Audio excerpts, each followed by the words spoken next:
जिसके आने से उसकी ज़िंदगी में कुछ जीने का मज़ा है, उसको अपने ज़िंदा होने का एहसास हो। प्यार अगर नहीं हो तो फिर ज़िंदगी में क्या है दोस्त। तू पास है जो एहसास का गाना है, जज्बात का गाना है, और वो गाना एक अक्सर आदमी तलाश करता रहता है कि उसकी ज़िंदगी के अंदर कोई ऐसा शख्स आए जो जिसके आने से उसकी ज़िंदगी में कुछ जीने का मज़ा है, उसको अपने ज़िंदा होने का एहसास हो। तो उसी एहसास का गाना है तू पास है। और तो ये रोमांटिक गाना है और मुझे उम्मीद है कि आप लोगों को ज़रूर पसंद आएगा, क्योंकि बहुत मेलोडियसली कंपोज किया है मिथुन ने।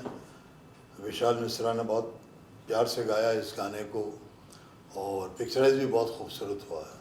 ये बिल्कुल देखिए, क्या जब हम पैदा हुए हैं तो जीना तो है ना, मगर उस ज़िंदगी में उस वक्त और मज़ा आता है जीने का जब आपके पास आपकी लाइफ में कोई पार्टनर ऐसा हो जिसके साथ अपने आप को आप बांट सकें, साझा कर सकें।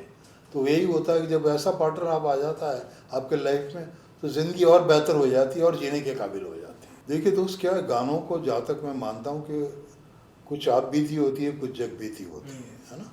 और जो आपने जिया हो, जब भी आपके सामने कोई सिचुएशन आती है, कि देखिए फिल्में बनती है हमारी ज़िंदगी से, है ना, उसके जो किरदार होते हैं हमारी ज़िंदगी के किरदार होते हैं, तो उन किरदारों से आप गुजरे होते हैं, है ना। तो जब इस तरह का कोई करेक्टर आपके सामने आता है तो आपको लगता है कि यार मैंने इस तरह की चीज़ों को फेस किया, तो वो आसानी हो जाती है उसको करने के लिए। ये तू साथ है तू, हाँ बिल्कुल, बहुत खूबसूरत गाना है और लोग पसंद भी कर रहे हैं। हाँ, बहुत अच्छे व्यूज़ आ रहे हैं, हर चीज़ गाने की, कंपोजिशन की, राइटिंग की, सबकी तारीफ़ हो रही है और बहुत अच्छा पिक्चराइज भी किया है इन लोगों ने गाने को। कहानी छोटी सी बड़ी अच्छी खूबसूरत कहानी है, तो लोग पसंद करेंगे, मुझे और उम्मीद है आगे और बढ़ेगा।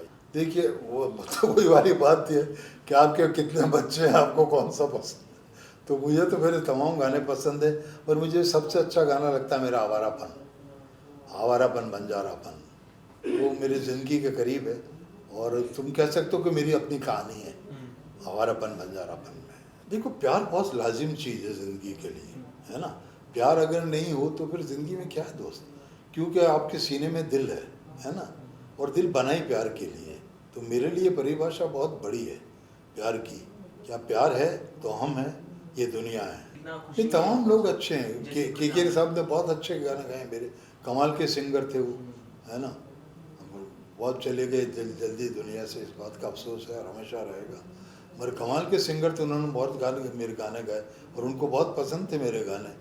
जब भी मेरे गानों को रिकॉर्ड होते थे तो अक्सर कहते थे वो कि सईद भाई आज आपके अपने ख़जाने से मुझे एक और हीरा दे दिया। ऑलवेज से दैट, और मुझको मिस करता हूँ मैं। अभी अरिजीत सिंह गा रहे हैं, विशाल मिश्रा गा रहे हैं, है ना। ये जो नई पौध है, जुबीन है, तमाम लोग जो नए सिंगर हैं ये बहुत अच्छा गाते हैं। मुझे सबने जस्टिस किया मेरे गानों के साथ, मेरे सारे गाने उनके साथ। मेमोरी से बताई ना मैं, अक्सर जब भी रिकॉर्डिंग पे मिलते थे हमेशा एक दूसरे को कॉम्प्लीमेंट ही करते थे हम लोग ऑलवेज, और वो काबिल थे इसके, है ना। बहुत गाने गाए मेरे उन्होंने, और बहुत दिल इबादत, कितना मशहूर गाना, हाँ बहुत बड़ा मशहूर गाना है। और भी दर्द में भी ये लब मुस्कुरा जाते हैं, उसके बाद आवारापन बंजारापन, भी बहुत सारे गाने हैं। देर तक हमारे साथ रहेंगे, बहुत दूर तक चलेंगे, दोनों ही कमाल के सिंगर हैं।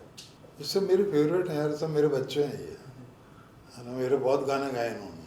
तुम साथ हो में, मैंने बताया तुम साथ हो में, तीन सारी चीज़ें, इससे कंप्लीट सॉन्ग है ना, अच्छा पिक्चराइज किया हुआ, बहुत दिल से गाया हुआ, दिल से कंपोज किया हुआ, है ना।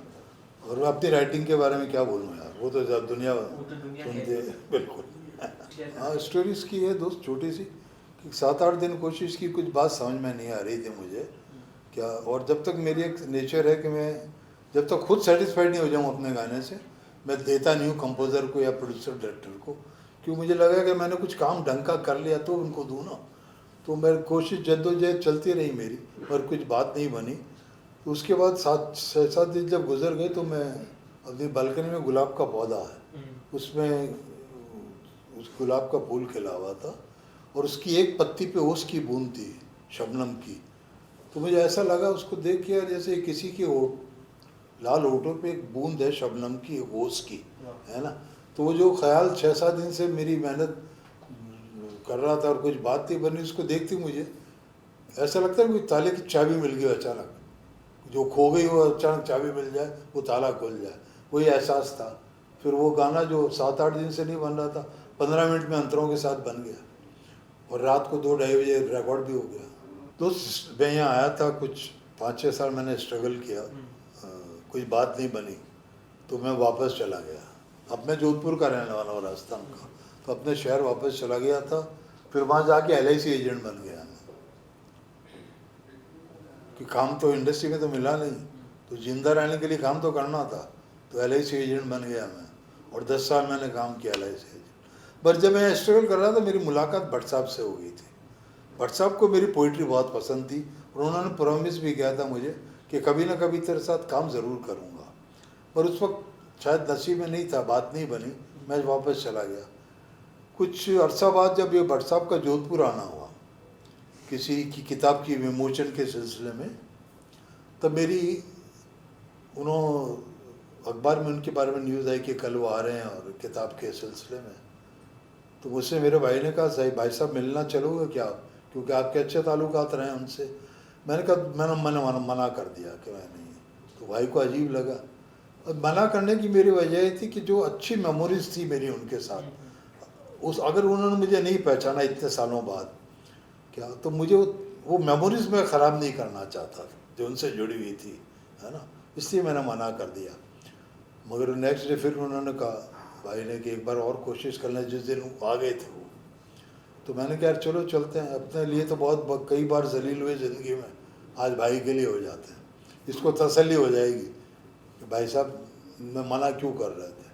तो मैं चला गया, तो वो जिस होटल में ठहरे थे वहाँ से मैं उसकी लॉबी में, मेरी एंट्री, वो सीढ़ियों से उतर रहे थे, तो मुझे देख के वो रुक गए सीढ़ियों पे 1 मिनट के लिए, जैसे मुझे रिकॉग्नाइज किया उन्होंने, जैसे भाग के आए और मुझे गले से लगा लिया, और अपने प्यार भरे अंदाज में जो भी कहना था गालियाँ थी मुझे कि तुम कहाँ चला गया था यार, कभी पलट के फ़ोन भी नहीं किया, तू मिला भी नहीं, मैं जब भी फिल्म बनाता था तुझे याद करता था, क्या चलो आओ मेरे साथ। उनके कमरे में मुझे ले गए और मुझे बोला क्या करते हो, मैंने कहा सब LIC एजेंट का काम कर रहा हूँ। तो बोले कुछ लिखना पढ़ना, मैंने कहा वो तो सब मिट्टी में पैदा हुआ हूँ लेके, वो कैसे बंद हो सकता है ना। तो उन्होंने मुझे कहानी बताई 1 लाइन जिस्म की, है ना। मैंने उस वक्त 2 शेर लिख दिए थे, आवारापन बंजारा, क्यों अपनी खुद की कहानी थी तो मुझे लिखने में आसानी हो गई। वो हीरो की कहानी की का ऐसे कैरेक्टर था, तो मैंने लिख दिया। वो मेरा सबसे पहला, उसे दराज में से कागज़ निकाला होटल के, पेंसिल होती है, पेन होता, उस पर लिख के उनको दे दिया मैं। बाकी बाद में वो गाना और बड़ा थीम सॉन्ग की तरह इस्तेमाल हुआ, बाकी के शेर बाद में लिखे, पर वो सबसे कम समय में लिखा हुआ मेरा गाना है। स्टार्टिंग के दौर में भट्ट साहब की फिल्में थी, तो भट्ट साहब के पास कौन काम नहीं करना चाहता, सब आते थे, है ना। तो मेरा गाना ऑटोमेटिकली हो जाता, मुझे कुछ नहीं करना पड़ता था। नहीं वो जो आर्टिस्ट जो थे उस मैं जब आया वो रहे नहीं सब, रफ़ी साहब, मुकेश जी, है ना, और दौर के जो भी शायर थे, वो गीतकार थे, और वो सब तमाम बातें पुरानी थी। जब हम आए तो हम बस हमारे जो उस दौर के जो सबसे अच्छे सिंगर थे सबने गाया। ये नसीब का है दोस्तों, नसीब का रोल है। कोई अगर इनकार करना तो इनकार करने से कुछ नहीं होता, डेस्टिनी है। और वो आपकी लाइफ में देखिए मैं खुद आया 6 साल स्ट्रगल करके चला गया, उस वक्त मेरे नसीब में नहीं था, और जब मेरे नसीब में था तो भट्ट साहब जोधपुर आते हैं, मुझे ले आते हैं, जबकि मैं इंडस्ट्री को भूल चुका था, मैं LIC एजेंट था, है ना। तो ये क्या है, डेस्टिनी है ना। ये करिश्मे सबके साथ थोड़ी होते हैं, मेरे साथ हुआ। तो वो है कि सबसे पहले जो ज़रूरी है कि आपको तकव्वुर नहीं करना चाहिए, मतलब घमंड नहीं करना चाहिए, है ना। आपको जो मिला है उसको रेस्पेक्ट करो और इंसान बन के रहो, है ना। बहुत से अगर आप अच्छे इंसान हैं ना तो आपके काम में बरकत होती है, आपका दिल अच्छा हो, आप अच्छे इंसान हो, तो आप ऊपर वाला अपना आप बरकत काम पैदा करता है। नहीं बहुत अच्छे, दोनों ने अच्छा परफॉर्म किया है, जो रिक्वायरमेंट थी उस गाने की, जो परफॉर्मेंस की, they have done good job, अच्छा काम किया। बाकी तमाम चीज़ें खूबसूरत हैं। ये भी और 5-6 फिल्में आ रही हैं मेरी और भी इस वक्त, वो सिलसिला जब तक है दाल रोटी चलती रहेगी दोस्त। नहीं बिल्कुल, बस आपके मैं उनको शुक्रिया अदा करना चाहूँगा कि मेरे गानों को इतना प्यार दिया उन्होंने, बस इसी तरह उन गानों को प्यार देते रहें और कहीं अपने दिल में मेरे लिए जगह रखें और अपनी दुआओं में शामिल करें।